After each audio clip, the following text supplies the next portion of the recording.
প্রিয় বন্ধুরা আমার, আপনি বলতেই পারেন যে হুজুর আমার মা বাবা যদি আমার উপরে জুলুম করে, বলে যে আমার মা বাবা আমাকে মারছে, মা বাবা আমাকে বকা দিছে, মা বাবা আমাকে গালি দিছে, মা বাবা ছোট ভাইকে সম্পদ একটু বেশি দিছে, আমার জায়গা কম দিছে, এরকম অভিযোগ করে কি করে না?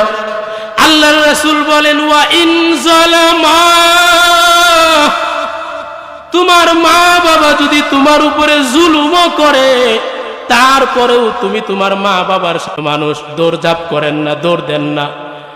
আবু হুরায়রা বলেন জামাত ছেড়ে দাও, আমাকে যেতে দাও, আমি দেখতে চাই আমি আগে বাড়িতে পৌঁছাই নাকি আমার রাসূলের দোয়া আমার বাড়িতে আগে পৌঁছায়, এইটা আমি দেখতে চাই।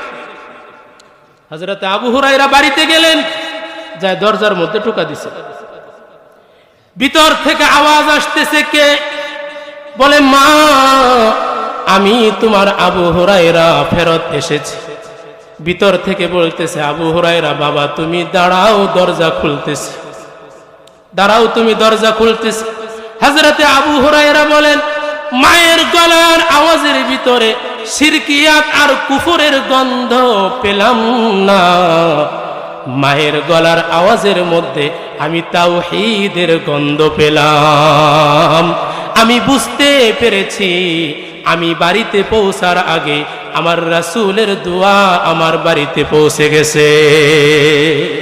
হযরতে আবু হুরায়রার মা দরজা খুলে দিলেন, চুল থেকে টপ টপ করে পানি পড়তেছে। আবু হুরায়রার মা বলেন আবু হুরায়রা তুমি যখন বাড়ি থেকে চলে গেছো, আমি তোমাকে মেরেছিলাম, চলে গেছো, আমি অনুতপ্ত হয়েছি, আমি অনুশোচনা করেছি, আমি বুঝতে পেরেছি তুমি তো কোনো খারাপ মানুষের দরবারে যাও নাই, তুমি তো বিশ্ববিখ্যাত, তুমি তো বিশ্ব নবীর দরবারে গিয়েছো। আবু হুরায়রা আমি আমার ভুল বুঝতে পেরেছি, আমি গোসল করে পবিত্র হয়েছি, তুমি আমাকে নিয়ে চলো বিশ্ব নবীর দরবারে। কোন সুবহানাল্লাহ। হযরতে আবু হুরায়রার মা কালেমা পড়ে মুসলমান হয়ে গেলেন। কোন সুবহানাল্লাহ। ঘটনা বোঝানোর উদ্দেশ্য হলো মা বাবা যদি কাফেরও হয়, মা বাবা যদি সন্তানকে মারে, মা বাবা যদি জুলুমও কইরা ফেলায়, মা বাবা যদি গালিও দেয়, মা বাবা যদি বকাও দেয়, তুমি সন্তান মা বাবার সাথে উচ্চ কণ্ঠে চোখ মোটা করে কথা বলতে পারবা না। ওয়ালা তাকুল লাহুমা উফ, আল্লাহ বলেন মায়ের সাথে বাবার সাথে ধমকের সুরে উফ বলে কথা বলতে পারবো না। অনেক সময় আমরা কিন্তু বইলা ফেলাই উফ এই কাজটা করতে পারবো না, তুমি শুধু আমার এই কাজ দাও ওই কাজ দাও, পারবো না, বলে কি বলে না? বলতে পারবো। প্রিয় বন্ধুরা আমার, এমন এক জমানা, এমন এক যুগ আমরা এখন অতিক্রম করতেছি। এখন তো ডিজিটাল যুগ, ইন্টারনেটের যুগ, ইউটিউবের যুগ, ফেসবুকের যুগ। এখন আমরা দেখতে পাই, এই ইউটিউবের কল্যাণে আমরা দেখতে পাই অনেক জায়গায় ছেলে তার স্ত্রীকে নিয়ে বিল্ডিং ঘরে ঘুমায়, আর মা বাবাকে গরুর সাথে গোয়াল ঘরের মধ্যে রেখে দেয়। এরকম দৃশ্য কি আপনারা ইউটিউবে দেখেন নাই? প্রিয় বন্ধুরা আমার, গত 2-3 বছর আগের কথা, মা 70 বছর বয়স, হাঁটুর নিচের নরম জায়গার মধ্যে একটা ফোড়া হয়েছে, ঘা হয়েছে, সেখানে পচন ধরেছে, পোকা ধরেছে, দুর্গন্ধ ছড়ায় গেছে।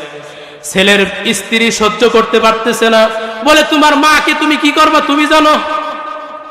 ছেলে বলতেছে মা তুমি চলো, তোমাকে হাসপাতালে নিয়ে যাই, ডাক্তারের কাছে নিয়ে যাই।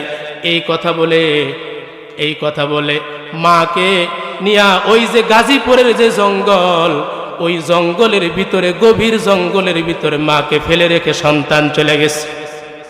প্রিয় বন্ধুরা আমার, মানুষেরা পিকনিকে চলে গেছেন, শিক্ষা সফরে গেছেন, কলেজের ছাত্ররা যায় দেখে গভীর জঙ্গলের ভিতরে একটা বৃদ্ধা মা ব্যথার যন্ত্রণায়, মৃত্যু যন্ত্রণায় ছটফট করতেছে।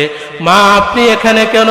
বলে যে আমার কলিজার টুকরা সন্তান, যাকে আমি 10 মাস গর্ভে ধারণ করেছিলাম, ওই সন্তান আমাকে জঙ্গলে ফেলে রেখে গেছে। এই তো অবস্থা। এটা তো কোনো ইহুদি খ্রিস্টানদের দেশ না, এটা তো মুসলমানদের দেশ, ঠিক না বেঠিক? প্রিয় বন্ধুরা আমার, সর্বশেষ কথা বলি, উম্মত হিসাবে আমাদের রাসূল আমাদেরকে মায়ের খেদমত কিভাবে করতে হবে শিখায়া গেছেন। এই যে আপনারা যেভাবে ওয়াজ শুনতেছেন, আল্লাহর রাসূল সাল্লাল্লাহু আলাইহি ওয়াসাল্লাম মসজিদে নববীতে বসে সাহাবায়ে কেরামদের সামনে ওয়াজ করে শোনাচ্ছেন। হঠাৎ করে তিনি লক্ষ্য করে দেখেন দূর থেকে একজন মহিলা আসতেছে। আস্তে আস্তে মসজিদের ভিতরে ঢুকে গেলেন, আল্লাহর রাসূল দাঁড়ায় গেলেন। আল্লাহর রাসূলের শরীরের মধ্যে একটা চাদর ছিল, চাদর মুবারকটা বিছায়া দিলেন। মহিলা আস্তে আস্তে রাসূলের সামনে চাদর মুবারকের উপরে বসে গেছেন। আমরা যেরকম আত্তাহিয়াতুর সূরাতে বসি নামাজের মধ্যে, ওইভাবে রাসূল বসছেন। মহিলা সামনে এসে রাসূলের হাঁটুর সঙ্গে হাঁটু লাগাইয়া বসে গেছেন। তারপরে জিজ্ঞাসা করতেছেন, কাইফা হালুকা ইয়া মুহাম্মদ, মুহাম্মদ তুমি কেমন আছো? আল্লাহর রাসূল বলেন, আলহামদুলিল্লাহ আনা তাইয়িব, আমি ভালো আছি। কাইফা হালুকি, আপনি কেমন আছেন? আলহামদুলিল্লাহ আনা তাইয়িব, আমি ভালো আছি। ভালো মন্দ জিজ্ঞাসা করলেন, তারপরে চলে গেলেন। সাহাবায়ে কেরাম বলেন, ইয়া রাসূলুল্লাহ, এরকম দৃশ্য তো জীবনে দেখি নাই। একটা সাধারণ মহিলার জন্য বিশ্ব নবী দাঁড়ায়া সম্মান জানান, ওনার গায়ের চাদর মুবারক বিছায়া দেন, হাঁটুর সঙ্গে হাঁটু লাগাইয়া কথা বলেন। ইয়া রাসূলুল্লাহ, আমরা তো ব্যাপারটা বুঝতে পারলাম না। রাসূল বলেন, তোমরা বুঝতে পারো নাই, চিনতে পারো নাই, ইনি তো সাধারণ কোনো মহিলা নয়। আমি আমার মায়ের বুকের দুধ তেমন পাই নাই। আমি যেই মহিলার দুধ পান করে, যেই মহিলার কুলে পিঠে চড়ে আমি মানুষ হয়েছি, আমি যেই মহিলার দুধ পান করে বড় হয়েছি, ইনি আমার সেই দুধ মা হযরতে হালিমাতুস সাদিয়া।